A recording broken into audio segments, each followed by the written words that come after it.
ena na temo tipičnih napak v spletnih tečajih in tokrat tipična napaka, da ni aktivnosti. Hvala, Maruša, tukaj je zedogodek.si in ja, tole je dokaj pogosta spletna napaka v spletnih tečajih, zlasti v spletnih tečajih, ki so namenjeni za prodajo.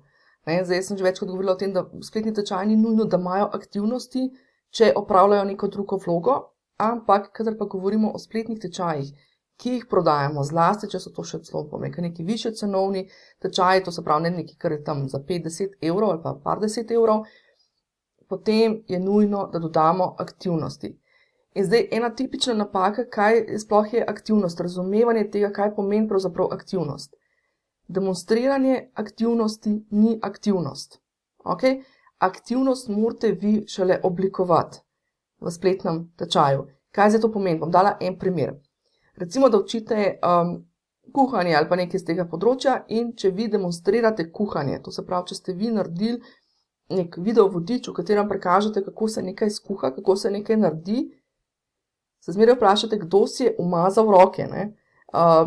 Kdo je tisti, ki je imel umazane roke? A jih je imel udeleženec, ali ste bili to vi? Ker če ste vi samo prikazovali, udeleženci pa niso zraven nič delali, je to bila v bistvu samo demonstracija in spada, če ste že prenesli moj tale priročnik, ga tukaj pokažemo v fizični obliki, drugače ga dobite v e-obliki, boste videli noter lepo piše, to se pravi, kako oblikovati neko spletno izkušnjo.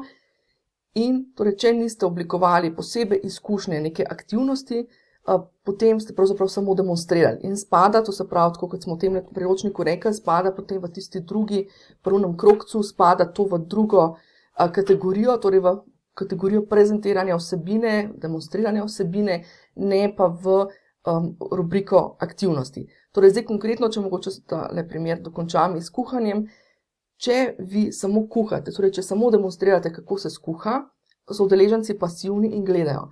Kar pomeni, da je vaša naloga, da vi oblikujete celotno izkušnjo. To zdaj lahko pomeni, da boste mogli, narediti program, ki bo par tednov ali pa par korakov imel in tako naprej, kjer ga boste vi peljali udeleženca čez to izkušnjo, kjer bo v vsakem koraku nekaj naredil in vam tudi pokazal in mu boste dali povratno informacijo in bo v tem primeru potem ne samo več demonstracija, ampak dejansko oblikovana spletna učna izkušnja.